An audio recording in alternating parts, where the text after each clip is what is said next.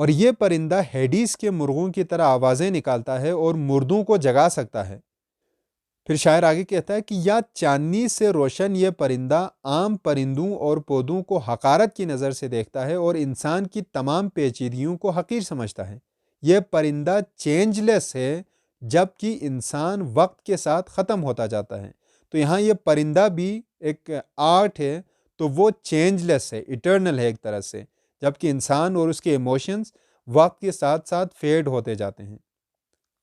At midnight on the emperor's pavement flit flames that no faggot feeds nor steel has lit, nor storm disturbs flames begotten of flame, where blood-begotten spirits come, and all complexities of fury leave, dying into a dance, an agony of trance, an agony of flame that cannot singe a sleeve.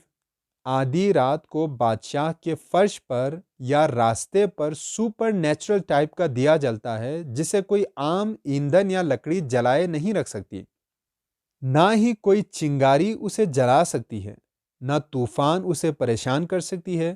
شعلے جو شعلے سے پیدا ہوئے ہیں، جہاں خون سے جنے ہوئے یعنی پیدا ہوئے روحیں آتی ہیں اور غصے کی تمام پیچیدگیاں چلی جاتی ہیں، یہاں روحیں ہیں وہ مرتے ہوئے انسانوں کی روحیں ہیں جو پاک ہو گئے ہیں اور غصے اور غضب کو چھوڑ کر رقص کر رہے ہیں، بے خودی کی اذیت میں ہیں، شعلے کی اذیت میں ہیں، ایسا شعلہ جو کچھ جلا بھی نہیں سکتی۔ بلڈ بیگوٹن اسپرٹس کے دو معنی ہیں۔ پرانے زمانے میں ایسا مانا جاتا تھا کہ روحیں خون سے پیدا ہوتی ہیں، تو اس لیے روح کو بلڈ بیگوٹن کہا گیا ہے۔ دوسرا یہ کہ یہ روحیں وہ روحیں ہو سکتی ہیں جو جنگ عظیم میں مر گئے تھے، اب یہ روحیں ایک آگ میں جل رہی ہیں، شاید یہ قیامت کے دن جلنے والی آگ ہے جس میں ناپاک لوگوں کی روحیں جلیں گی۔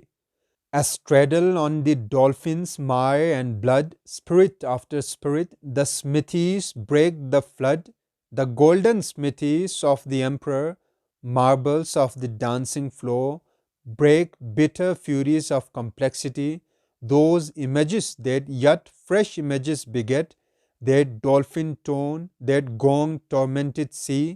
اب یہ آخری اسٹینزا ہے، شاعر کہتا ہے کہ ڈولفن پر سوار ہو کر ایک کے بعد ایک روح بادشاہ کے سنہرے لوہار اس سیلاب کے بہاؤ کو روکتے ہیں۔ ان لوہاروں کو شاید یہ ذمہ داری دی ہوئی ہے کہ وہ ہر کام کو ایک ترتیب میں جاری رکھیں۔ یہاں ڈولفن سے مراد نیچر ہے جسے انسانوں سے ہمدردی ہے۔